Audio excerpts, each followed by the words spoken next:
ఈ సీట్లో కూర్చోవలసింది నేను కాదు, కరుణ. లేదండి, ఇది నా స్థానం కాదు, ఇది మీది. మీకోసం నేను ఈ బిజినెస్ లో దిగాను, కానీ నా కోసం కాదు. మీ సంతోషాన్ని నేనెప్పుడు కాదనలేదు. నేను కోరుకునేది కూడా అదే కదా, మీరు సంతోషంగా ఉండాలని. ఇప్పటికైనా అర్థమైందా? నేనొక్క మాట చెప్పాను అంటే ఇప్పటికిప్పుడు నిన్ను చంపేస్తారు. మీరు అంకుల్ని ప్రేమించారు కదా, ప్రేమ అంటే ఎదుటి వాళ్ళ మనసుని అర్థం చేసుకోవటం, అంతేనా? వాళ్ళు చెప్పకపోయినా మనసులో ఉంది తెలుసుకోవటం. మరి అంకుల్ని తిరిగి బిజినెస్ మ్యాన్ గా నిలబెట్టాలన్న ఆలోచన కరుణ ఆంటీకి వచ్చింది, కానీ నీకెందుకు రాలేదంటీ?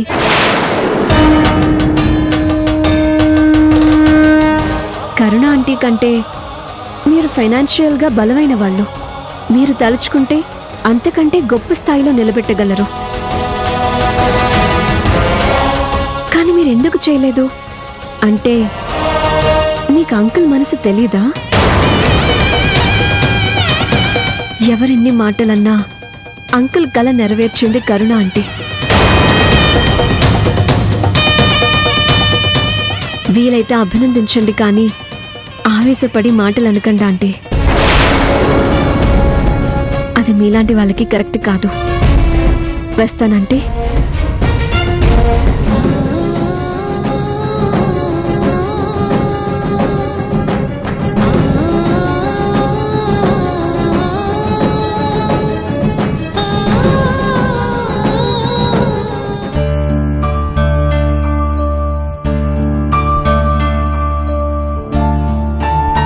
ఏమండి, కాఫీ తీసుకోండి.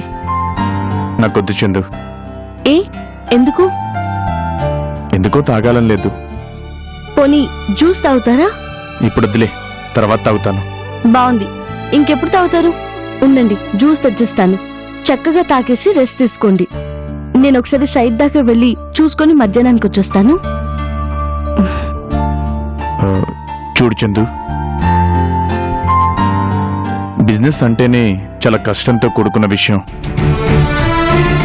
దాని మీద కాన్సన్ట్రేట్ చేయాలి, కానీ అది వదిలేసి నా చుట్టూ తిరుగుతూ నాకేం కావాలో చూసుకుంటూ ఉంటే అక్కడ బిజినెస్ చేయడం చాలా కష్టమవుతుంది.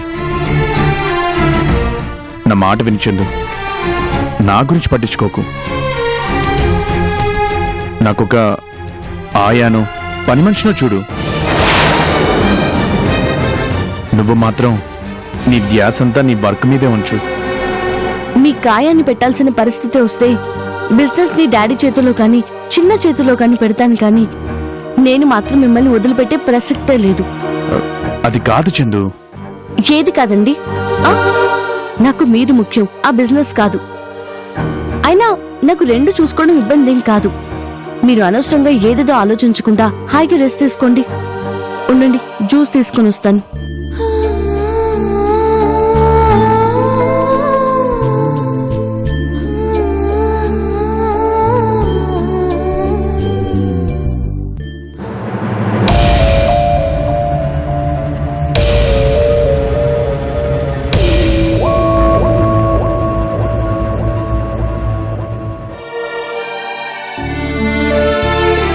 ఏం చేస్తున్నారు?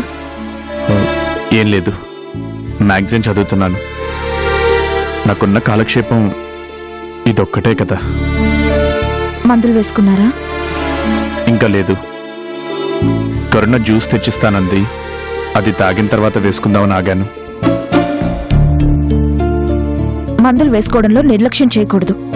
టైంకి వేసుకోవాలి కదా.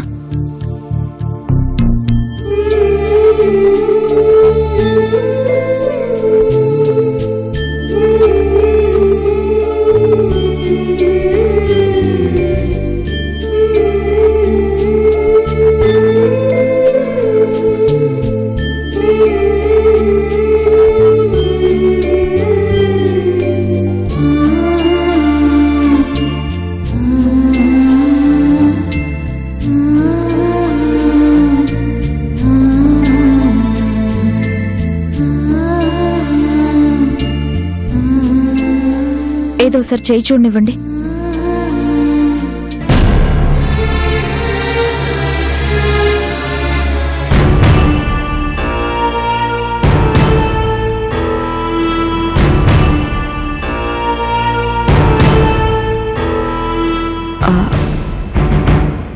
నొప్పిగా ఉందా?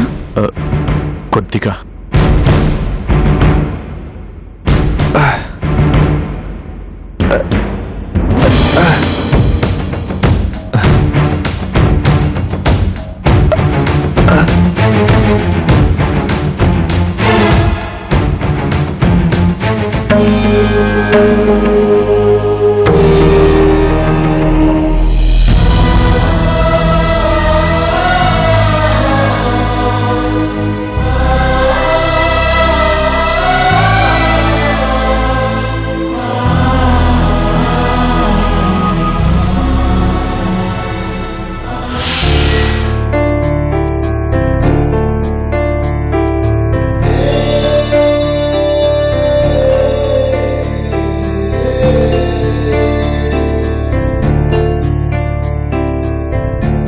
అవునండి, మ్మ్.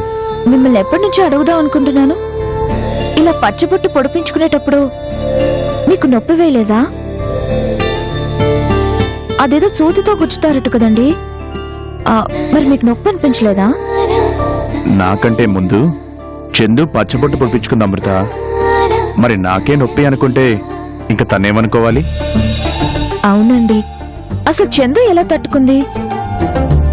అదే ప్రశ్న నేను అడిగాను అమృత. దానికి తనేం చెప్పిందో తెలుసా? ఏం చెప్పింది? సూది గుచ్చిన ప్రతిసారి మీరు నన్ను చందు అని పిలిచినట్లు అనుకున్నాను. అలా ఎన్నిసార్లు పొడిస్తే అన్నిసార్లు మీరు నన్ను పిలిచినట్లే అనుకున్నానండి. అన్నిసార్లు నన్ను చందు అని పిలుస్తుంటే నాకు ఆనందం కాక నొప్పెలా ఉంటుంది అని అంది. అవునా? పచ్చబొట్టు పొడుస్తున్నంతసేపు నన్నే చూస్తూ ఉండిపోయింది. నేను అలానే చందునే చూస్తూ ఉండిపోయాను.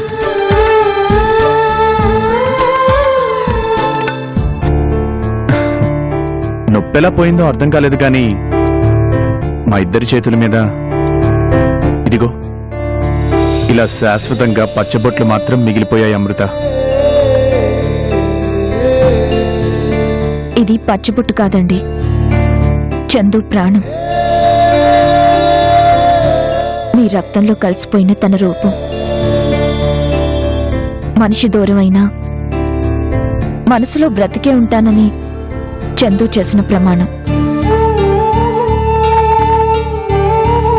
మీరు తీసుకున్న ఊపిరిలో శ్వాసగా నిలిచిపోతానని చందు ఇలా చెప్పిందండి.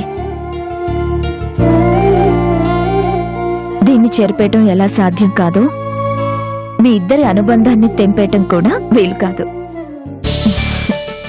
అందుకే ఇంత ప్రేమని పరిచయం చేసిన మీరన్నా చందు అన్నా నాకు గౌరవం, అభిమానం.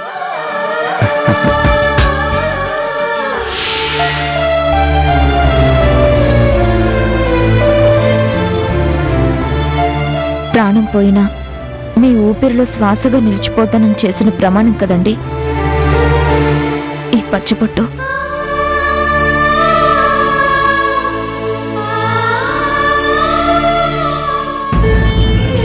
మనుషులు పోయినా వాళ్ళకిచ్చిన మాట మాసిపోకూడదని, మమతలు చెరిగిపోకూడదని రక్తంలో ఇంకిపోయేలా వేయించుకుంటారు కదా ఈ పచ్చబొట్టు.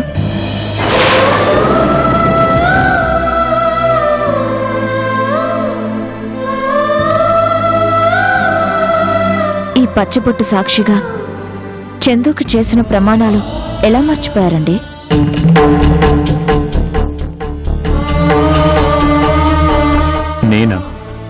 నేనేం మర్చిపోయాను?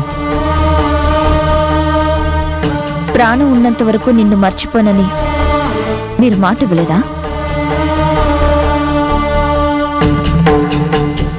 ఆ మాట ఎక్కడ నిలబెట్టుకున్నారు? చందుని మర్చిపోవడానికి అసలు మీకు మనసు ఎలా వచ్చిందండి?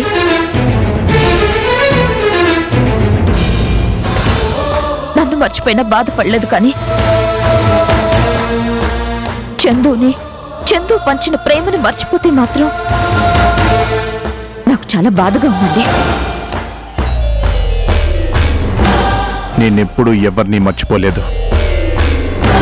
చందు నా శ్వాస అని నువ్వే చెప్పావుగా. శ్వాసని మర్చిపోతే నా ప్రాణం పోయినట్లే. ఈ కబుర్లకే చాలా చెప్తారు. మీరు మర్చిపోతున్నారో లేదో మీ మనసుని అడగండి, తెలుస్తుంది.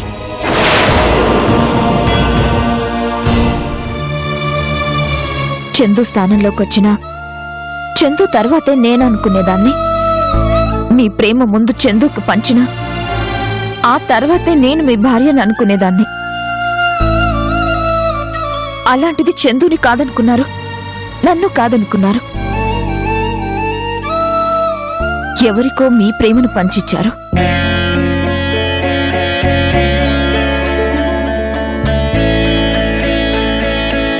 మీ ఇష్టాలు మారిపోయాయి. మీకు నచ్చిన మనుషులు కనుమరుగైపోయారు. మీ మనసులో ఎవరికో స్థానమిచ్చారు. చెప్పిన మాటలు, చేసిన భాషలు అన్నీ చెరిపేసుకున్నా ఇదిగో ఈ జ్ఞాపకాన్ని మాత్రం చెరుపుకోలేకపోయారు.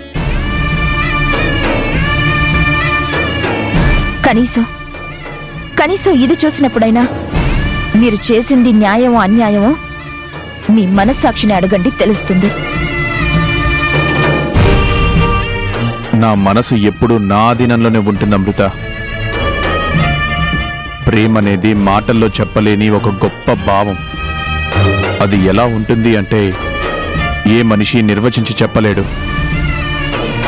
ఒక మనిషి మీద అది ఎంతుండొచ్చు అని అడిగితే దానికి సరైన సమాధానం దొరకదు. ఆ ప్రేమ అప్పుడు ఇప్పుడు ఎప్పుడు ఈ చందు మీద అలానే ఉంటుంది.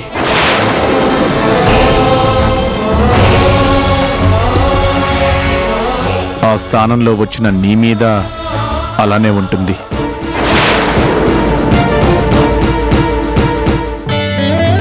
నాకు చందు మీద ప్రేమ తగ్గిందో లేదో చందుకి తెలుసు. నీ మీద ప్రేమ ఉందో లేదో నా మనసుకి తెలుసు.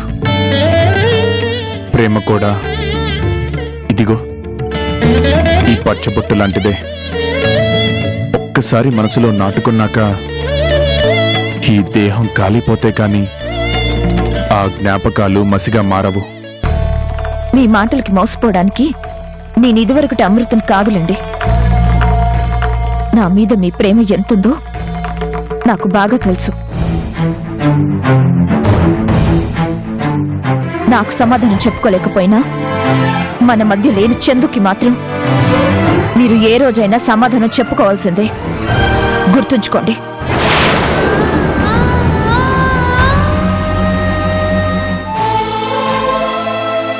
ఈ మందులు మార్చి కొత్తవి రాశాను, అవి వాడండి. వస్తాను.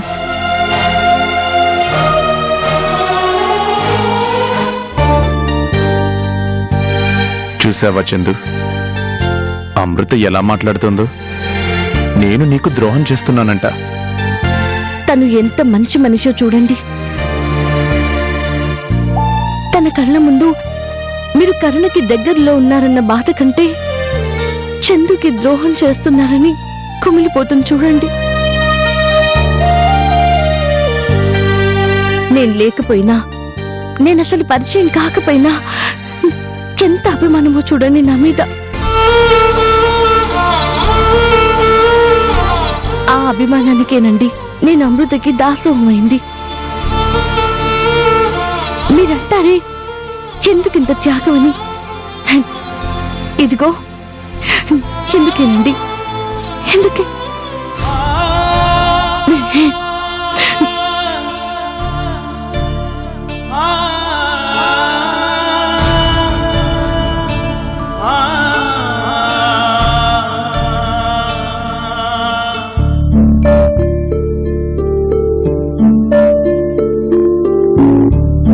అసలు ఇదంతా నీ వల్లే జరిగించిన్నా. ఏమైంది? పండుని అరెస్ట్ చేసిన విషయం అప్పుడే నాతో ఎందుకు చెప్పలేదు? అలా చెప్పుంటే నువ్వు అబద్ధపు సాక్ష్యం చెప్పినా నేను నిన్ను అపార్థం చేసుకుని ఉండేదాన్ని కాదు. అనవసరంగా మనిద్దరి మధ్యన గొడవలు అపార్థాలు వచ్చేవే కాదు. ఏదైనా మంచికెళ్లే వసు. ఏంటి మంచి?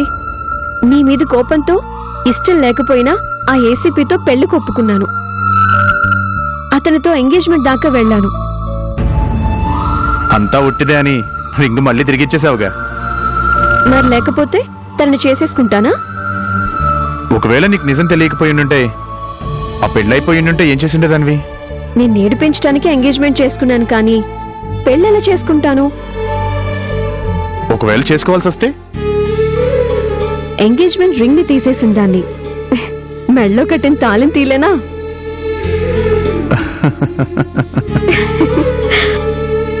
కానీ ఆ భార్గవి ఇంత డ్రామా చేస్తుందని అస్సలు అనుకోలేదు చిన్నా. భార్గవి గురించి నీకు సరిగ్గా తెలియదేమో గాని నాకు బాగా తెలుసు. నేను గనక అలా సాక్ష్యం చెప్పకపోయినంటే పండుని జైల్లోనే చంపించుండేది వసు.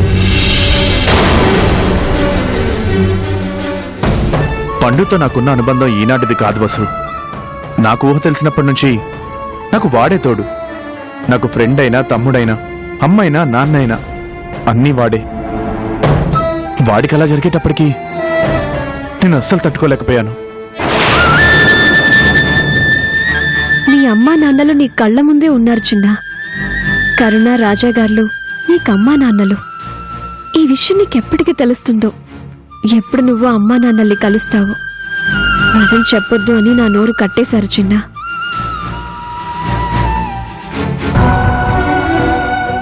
ఐమ్ సారీ చిన్నా.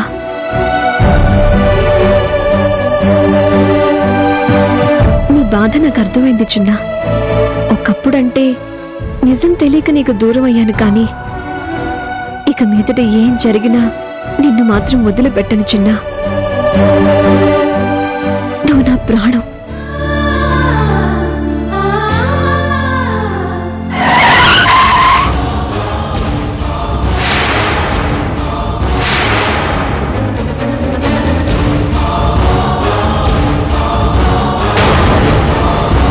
చిన్న, ఒకసారి అటు చూడు. అతను మనల్నే ఫాలో అవుతున్నాడు వసు. తనకి దక్కాల్సిన నువ్వు నాకు దగ్గర కావడం చూసి తట్టుకోలేకపోతున్నాడు. తట్టుకోలేక ఏం చేస్తాడు? చేతిలో పవర్ ఉన్నాడు, ఏదైనా చేస్తాడు. ఆ రోజు చూసావుగా ఎలా బెదిరించాడు. అతని బెదిరింపులకి ఇక్కడెవరూ భయపడరు. ఆ చక్రవర్తి ఎలాంటి వాడో నాకు బాగా తెలుసు. భార్గవి దగ్గర లంచాలు మరిగి రాజా అంకుల్ని, కరుణ ఆంటీని అరెస్ట్ చేసి చాలా హంగామా చేశాడు. తనకి ఈ డోస్ చాలదు. నేను చెప్పించే. బైక్ దగ్గరికి పద, చెప్తాను.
చిన్న, ఇప్పుడు స్లోగా అతని ముందు నుంచి పోని.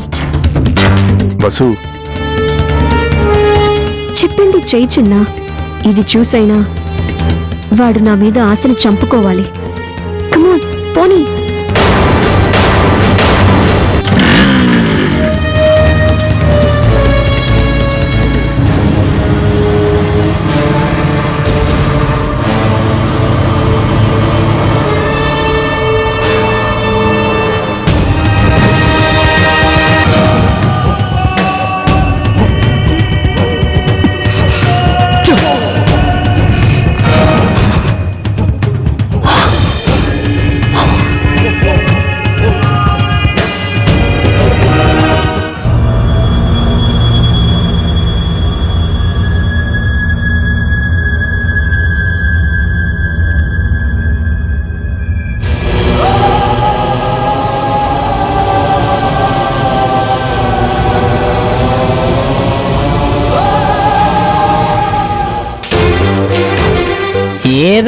చిన్నగాడు మీరనుకున్నంత చిన్న క్యాండిడేట్ అయితే కాదు.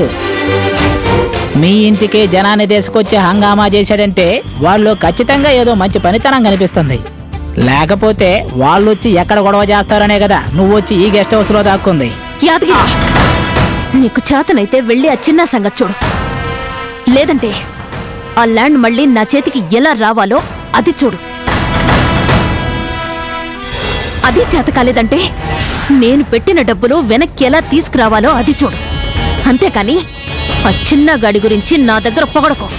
అర్థమైందిలేండి. పాకిస్తాన్ వెళ్ళి మన జాతీయ గీతం పాడితే వాళ్ళకెంత మండిద్దో వాడి గురించి మీ దగ్గర చెప్తే మీకంత మండుద్ది. అర్థమైంది. ఇప్పుడు మీకో విషయం చెప్తా వినండి. గోడకు కొట్టిన సున్నం, గవర్నమెంట్ ఆఫీసర్కి ఇచ్చిన లంచం మనం ఎంత గోకినా మళ్ళీ వెనక్కరావు. కాబట్టి ఆ డబ్బు విషయం మర్చిపోయి మనకి ల్యాండ్ ఎలా రావాలో, ఏ రూట్లో వెళ్ళాలో దాని గురించి ఆలోచించండి. అంటే ఇంకా డబ్బు తగలేయాలా? బాగుంది మీరు చెప్పేది. సగం పని చేసి ఆపేస్తే ఎలా? ఇందాక చెప్పే కదా, గోడకి సగం సున్నమే కొట్టారు. ఆ మిగతా సున్నం కూడా వేసి ప్యాచ్ పూర్తి చేయాలే గాని వదిలేస్తే ఎలా? ఇంకెంత ఖర్చు పెట్టాలి? అదంతా మీకు లెక్కలేసి తర్వాత చెప్తానండి. ముందు మీరు టెన్షన్ పడకండి. కూల్.